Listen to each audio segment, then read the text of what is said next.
ഭൂട്ടാൻ വാഹനക്കടത്ത് കേസിൽ നടൻ ദുൽഖർ സൽമാന്റെ മൊഴിയെടുത്ത് ED ചെന്നൈയിലായിരുന്ന നടനെ കൊച്ചിയിലേക്ക് വിളിച്ചു വരുത്തിയാണ് ED മൊഴിയെടുത്തത്. ദുൽഖറിന് പുറമെ പൃഥ്വിരാജ്, അമിത് ചക്കാലക്കൽ എന്നിവരുടെ വീടുകളിലും വിവിധ കാർ ഷോറൂമുകളിലും ഇന്ന് ED പരിശോധന നടത്തി. ബിപിൻ സി വിജയൻ കൊച്ചിയിൽ നിന്ന് വിവരങ്ങളുമായി ചേർന്നു. ബിപിൻ, എത്ര മണിക്കാണ് ഇവരുടെ പരിശോധന അവസാനിച്ചത്?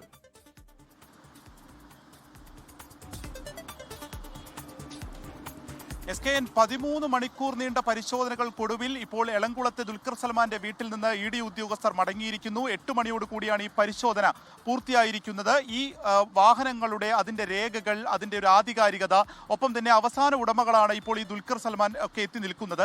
അതിനു മുൻപ് അത് വാങ്ങിയ ആളുകൾ, അവർക്ക് ആ പണം എങ്ങനെ ലഭിച്ചു തുടങ്ങിയിട്ടുള്ള വിവരങ്ങളാണ്, അതിൻ്റെ ഒരു സോഴ്സിലേക്ക് എത്തുന്നതിന് വേണ്ടിയിട്ടുള്ള വിവരങ്ങളാണ് ഇന്ന് പ്രധാനമായും ശേഖരിച്ചിരിക്കുന്നത്.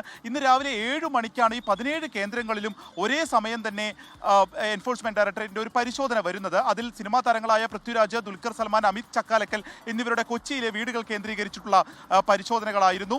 അത് പനമ്പള്ളി നഗറിലെ അടക്കമുള്ള വീടുകളിൽ ഈ പരിശോധനകൾ നടന്നു. ഈ സമയത്ത് തന്നെ ഈ എൻഫോഴ്സ്മെന്റ് ഡയറക്ടറേറ്റിന്റെ ഒരു വാർത്താ കുറിപ്പ് കൂടി വരികയാണ്. അതൊരു സാധാരണ ഒരു കാര്യമല്ല. കാരണം ഈ ഒരു അന്വേഷണം നടക്കുമ്പോൾ തന്നെ, അല്ലെങ്കിൽ ഇവരുടെ പരിശോധനകൾ കഴിഞ്ഞതിന് ശേഷമാണ് സാധാരണ അങ്ങനെ ഒരു കുറിപ്പ് വരുന്നത് എന്നുണ്ടെങ്കിൽ, ഇപ്പോൾ ഈ പരിശോധന തുടങ്ങിയ ആ ഒരു ഘട്ടത്തിൽ തന്നെ ആ വിവരങ്ങൾ അവർ കൈമാറാൻ തയ്യാറായിരിക്കുന്നു. അതിലാണ് ഈ പറയുന്നത് ഇതിലൊരു ഹവാല ഇടപാട് ഇതിൽ സംഭവിച്ചിട്ടുണ്ട്. ഒപ്പം തന്നെ ഈ വാഹനങ്ങൾ രാജ്യാന്തരമായിട്ടുള്ള വാഹനങ്ങൾ, അത് ഇന്ത്യയിലേക്ക്, പ്രത്യേകിച്ച് കേരളത്തിലേക്ക് എത്തിച്ചപ്പോൾ അതിന് നൽകിയ പണത്തിന്റെ മറവിൽ ഹവാല ഇടപാട്, കള്ളപ്പണം വെളുപ്പിക്കൽ തുടങ്ങിയിട്ടുണ്ട്. അത് രാജ്യദ്രോഹ കുറ്റത്തിന് വരെ കാരണമാകാവുന്ന അത്രയും വലിയ ഒരു ഗൗരവമുള്ള ഒരു കേസായതുകൊണ്ട് തന്നെ ആ കുറിപ്പ് എന്താണ് ഈ ഒരു അന്വേഷണത്തിലേക്ക് അയച്ചത് എന്നുള്ള വിവരം ED കൈമാറുകയും ചെയ്യുന്നു. തൊട്ടടുത്ത മണിക്കൂറുകളിൽ തന്നെ വളരെ അപ്രതീക്ഷിതമായി ദുൽഖർ സൽമാൻ നെടുമ്പാശ്ശേരിയിൽ വന്നിറങ്ങുകയാണ്.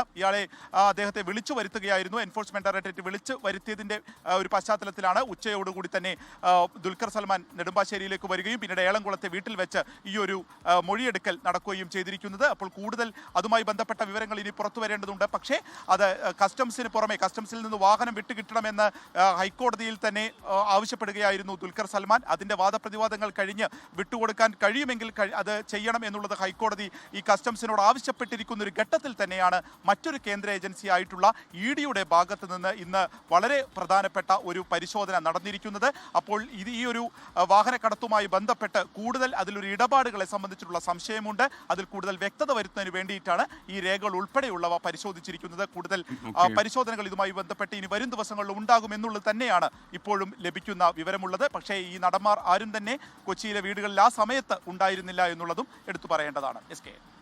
ബിപിൻ സി വിജയനാണ് വിവരങ്ങൾ നൽകിയത്. ലോകത്തെവിടെയായാലും ഏത് സമയത്തും 24 വാർത്തകളും ഓഗ്മെന്റഡ് റിയാലിറ്റി പാക്കേജുകളും എക്സ്പ്ലെയിനറുകളും വിശദമായി കാണാൻ ഞങ്ങളുടെ YouTube ചാനൽ നിങ്ങൾക്ക് സബ്സ്ക്രൈബ് ചെയ്യാം.